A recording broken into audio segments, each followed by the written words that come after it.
All right, welcome into the show. You're watching the San Francisco 49ers Report. Chase Sr. here with you. And as always, no matter where you are or how you're tuned in, thank you so much for making today's show a part of your day. We're coming to you from the 2025 NFL Scouting Combine in Indianapolis. We will be here all throughout the week. And coming up on the show, according to Dianna Russini, who I just saw here at the Combine, teams are calling the Niners about wide receiver Brandon Aiyuk, and Kyle Shanahan is not here, but he should be. Have some thoughts on that.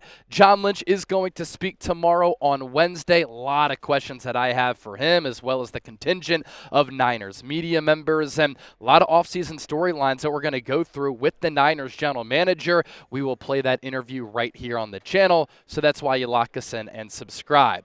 Let's get to the latest around wide receiver Brandon Aiyuk. Outside of his health, we really haven't talked about him much over the last several months because he got hurt so early in the 2024 season. And this time last year at the NFL Combine in Indianapolis, all of the chatter around the Niners, outside of losing in the Super Bowl, choking that game away against Kansas City, was about Brandon Aiyuk. What is his future with the Niners? That's the question that we were posing at the time. He was going into the final year of his contract. Were the Niners going to pay him? Would they trade him away going into an offseason in which they were Super Bowl favorites? And coming off an all-pro season in 2023 in which Aiyuk emerged as one of the top 10 wide receivers in the National Football League, the Aiyuk story with that contract situation looming and all of the trade buzz around his name was one of the biggest storylines in the entire National Football League. And so when John Lynch, this time last year, took to the podium and held his press conference here, like all GMs do here at the Combine, a lot of the questions that he fielded were about Brandon Aiyuk. And as we know, what ultimately happened, right? The Niners ended up paying BA a 4-year, $120 million contract, rounded out to $30 million average annual value. It did get ugly before that deal was signed. There was a hold-in. There was a lot of drama. He missed all of training camp, did not play a single snap in the preseason, came back for week 1, but once the season got underway, Aiyuk wasn't good. Looked ugly, looked out of shape, wasn't the same guy that the year prior had a career year when trying to get that bag and became a second-team All-Pro at a position that's absolutely loaded and stockpiled with so much talent across the league. And then he shredded his knee after 7 games. And in that game against Kansas City, tries to take that pass from Brock Purdy, gets crunched below the belt. It looked ugly right from the jump. He got carted off. There was that image of him saying, it's my knee, it's my knee. And then Aiyuk shortly thereafter was ruled out for the rest of the year. And that's led us to kind of where we are now, right? What's the future of Aiyuk? Health-wise, what's he going to look like as a player? His future is extremely murky given the severity of that knee injury. And you're looking at a Niners roster right now, which is getting a little bit older. It's getting a little bit more expensive. The window seems to be closing a little bit. The Niners are coming off a very disappointing 6-11 season at that wide receiver position specifically. You have Aiyuk's status up in the air. When's he going to come back? We have no idea. I'll ask John Lynch that tomorrow. When he does come back, what type of caliber player is he going to be? And then his wide receiver running mate, Deebo Samuel, and those two have formed to be at moments one of the best wide receiver duos in the National Football League. He requested a trade from the Niners. So the wide receiver situation with this ball club is murky right now as we sit here recording this show on Tuesday, February 25th of 2025. Last week, there was that report, too, from Tim Kawakami that the Niners weren't thrilled and still aren't thrilled with how Aiyuk handled things when he was looking for that contract extension. There was that hold-in, and there was that dark cloud hovering over the organization. Some people in the organization did not want the Niners to give him that fat contract, which paid him $30 million. The Niners partially are to blame for that. They didn't pay him early. They waited. The market reset multiple times, and then they had to overpay for Aiyuk. I thought they could have had him for $27 million. Anyway, that brings us now to Indianapolis NFL Combine 2025, right? And to give you an inside look at what the Combine is like, it's kind of like a job fair for the NFL. All over the place, there are media members walking around. There are NFL insiders from Ian Rappaport to Tom Pelissero and others, their NFL coaches, general managers, entire coaching staffs, members of front offices, all here in Indianapolis. And so a lot of the big offseason storylines start to take place, and a lot of people talk here in Indy, and a lot of free agency conversations start to happen. A lot of trade conversations also take place. And according to Dianna Russini of The Athletic, she reported here that the teams are interested in a Brandon Aiyuk trade. And I want to run through what exactly she said, because I think it's fascinating how we've gotten here compared to where we were last year, and just the shocking nature of Aiyuk potentially getting dealt so soon after he signed that massive contract extension. She said, quote, Brandon Aiyuk is a player that a lot of teams had interest in before he signed that deal last year. There's some teams poking around now to see if the 49ers would be willing to deal Brandon Aiyuk. When asked why, she said there are teams across the league that need a wide receiver. And she also responded to that by saying San Francisco needs to pay Brock Purdy. And the Niners are giving out a lot of money with all of these contracts that are on the books or about to be on the books, and they've got to pay a lot of guys. Now, Dianna Russini can say that. She's a respected NFL reporter, and I know that she certainly has a lot of sources out there. I see her networking and talking to so many people at the Super Bowl here in Indy. She is plugged in to close NFL circles. But I don't see Brandon Aiyuk getting dealt. And it's pretty simple. This is why. What team is going to trade for Brandon Aiyuk, number one, give up compensation to trade for him, number two, for a player who's coming off a horrible knee injury? His status is unknown as we project forward. You don't know what type of player he's going to be. Is he going to get back to that all-pro form? You'd have to give something up to trade for him, and then you'd have to take on some of that contract. The risk is too big for the acquiring team. I think it would be an asinine, dumb move for another team to put all their eggs in that basket. And then there's this too. Are the Niners going to move off of that Brandon Aiyuk contract this quickly and take on some of that dead money? So Russini can report that, but I just don't see how it's going to take place, which leads me to this. Now let's pop up today's poll question. It'll be the pinned comment on today's 49ers report. Should the Niners trade Brandon Aiyuk this offseason? Down in the comment section, type T for trade, K for keep. Sound off with what your feelings are. More to get to here on the show, but first, we have a fantastic deal thanks to our friends at Fanatics. This Niners coaches polo that I've worn on all of our watch parties was $80. It's now on sale for just $43.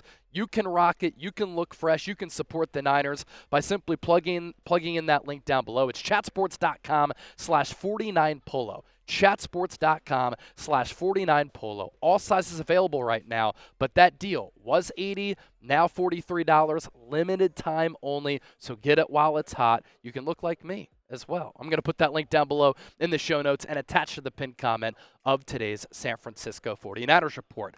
We move forward here on today's show. This is the Niners Report. I'm Chase Sr. We're coming to you from the NFL Scouting Combine in Indianapolis, and I'm looking around. I see KNBR. I see NBC Sports Bay Area. I see Grant Cohn. I see all these other people who are covering the National Football League. Earlier, we were talking to Andy Reid and Nick Sirianni, several coaches across the NFL, lots of general managers across the National Football League. You know who's not here? The Niners head coach in Kyle Shanahan, not at the NFL Scouting Combine. He never really comes to this event. I don't understand why, but he should be here, given the importance of this draft class for San Francisco. You could tell me, Chase, the Niners had a great 2024 NFL draft class. Yeah, but the roster is still bereft of talent and depth, and the Niners need to run that back and have another successful draft class here in 2025. And this is a team right now that's a little bit thin. It's starting to age. The future of this organization, it's a little bit questionable, right? And so free agency, the draft this offseason, is a pivotal one for San Francisco. Also, you could tell me that coming to the Combine doesn't matter. You could tell me that this Niners roster is in a good spot. I disagree because it's aging. You're banking on a lot of players coming back from injury. I do agree with a lot of the coaching moves that the Niners have made this offseason. But there's also this. Under Kyle Shanahan and John Lynch, the Niners have missed on a bevy of first-round picks. The Niners cannot let that happen again this year. They are sitting in a really good spot, number 11 overall. There are going to be a lot of really talented marquee players on the board when the Niners are on the clock. They can't afford to not knock this pick out of the park. They have to hit on it because they can get a really good player who's a cost-controlled asset who can help them get back on track with one of the easiest schedules in the NFL coming up here in 2025. And that player can really be a part of this Niners core that needs to replenish the cupboard a little bit as far as youth talent and putting together a new core for the next era of Niners football. And so I think Kyle Shanahan should be here. I tweeted this out earlier last week, well before the Combine got underway, and here were some of my reasons. The 2025 NFL Draft, as I mentioned, a big one for the Niners. San Francisco needs to crush it. They need impact players and depth pieces from this class. Kyle Shanahan usually doesn't go to the Combine, but I think it's important he shows up this year. And I further explain the Niners are coming off an embarrassing 6-11 season. They entered 2024 as Super Bowl favorites. They were awful down the stretch. They've made 2 major coaching staff changes that they're trying to get acclimated with and get prospects acclimated with. I think there's value in meeting with prospects face to face. Look, I know that there are sites out there and apps like Hinge and Tinder, and you can try to go on these dates virtually and stuff. Nothing beats an in-person date. Nothing beats having an in-person conversation where you can be in front of somebody, you can read their body language, you can read their facial expressions, you can read their eyes, how they're smiling, how they're acting. You don't get that virtually. You don't get that being in Santa Clara when your entire scouting department and some of your coaching staff is here in Indianapolis. And so the Niners have the 11th overall pick. They've whiffed on a lot of first-rounders. Niners can't do that this year, and Shanahan should be present in Indy, even though he probably won't. Now, there was some chatter last week after I had talked about this that Shanahan was going to show up. And I think that came from Matt Barrows or Tim Kawakami, and then Matt Mayoko, NBC Sports Bay Area, followed up and said Kyle Shanahan not expected to be in attendance. But look, the Eagles are the class of the NFL. They just dump trucked and throttled the Kansas City Chiefs. They had 25 pressures on Patrick Mahomes. They didn't blitz once. They've built their teams and fortified them in the trenches, offensive line, defensive line. I was talking to Howie Roseman today. He said, I have a healthy obsession with offensive linemen and defensive linemen. He builds his teams inside out. They have a lot of talent on that team. But what happened to the Eagles last year? After they lost to the Chiefs in the Super Bowl, just like the Niners lost to the Chiefs in the Super Bowl, they had a Super Bowl hangover, just like the Niners had a Super Bowl hangover. Philadelphia in 2023 lost 6 of their last 7 games. It was ugly at the end of the year. This time last year, people were calling for Nick Sirianni's head. He was one of the laughing stocks at the head coaching spot in the National Football League, and the future of the Eagles was up in question. What did they do last offseason? They roll up squad deep to the NFL Combine.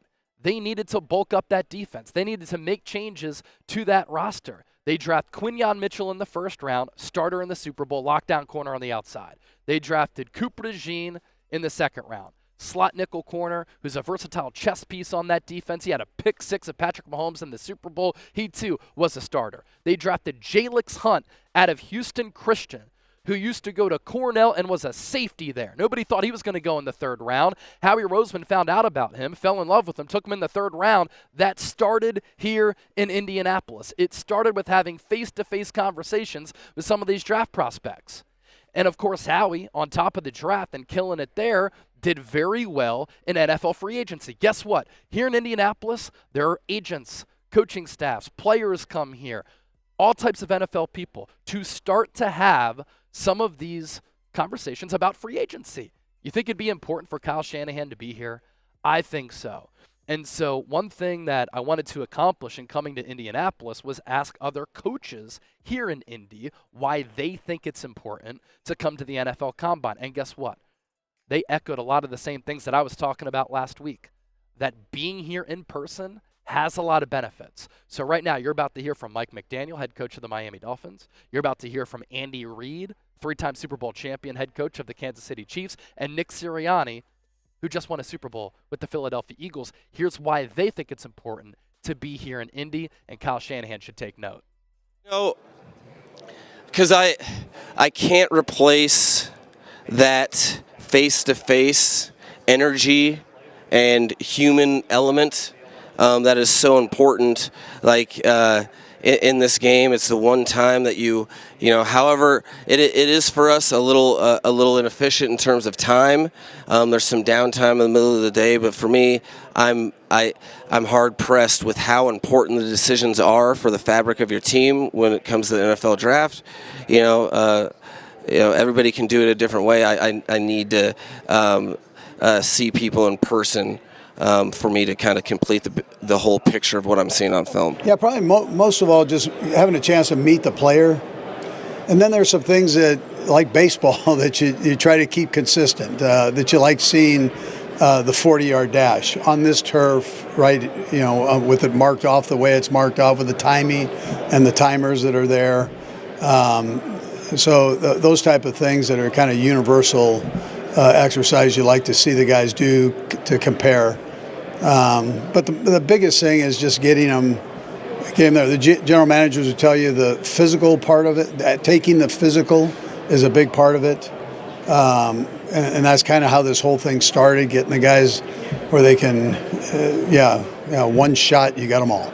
So that's a positive. Yeah, I just think it's an important part of the process. Same reason you do exit interviews at the end of the year with all your players and all your coaches. You get a lot of information of what you can do better. Well, it's the same thing here. It's an important part of the process to get to know the players and to spend some time with the players in the interviews. It's an important part of the process to watch them work out. And so, that's why, again, you try to go through the steps, of what you want to do to get yourself ready for the following year. And this is a really important part of the draft process and of going through the steps to get better. And so what I heard and what you heard from those coaches and other coaches who I spoke with here in Indianapolis is this: the NFL Combine, important to the draft process, face-to-face communication. It's vital to finding players who are going to be a part of your team and your locker room culture. And it helps you find fits for what you're looking for in both of those areas too. You get to know the player a little bit. A lot weighs on these selections, and there's a human element to football, a human element to a locker room culture that Kyle Shanahan sometimes doesn't understand. And he has to understand a little bit better to have more of a feel and more of a pulse on things.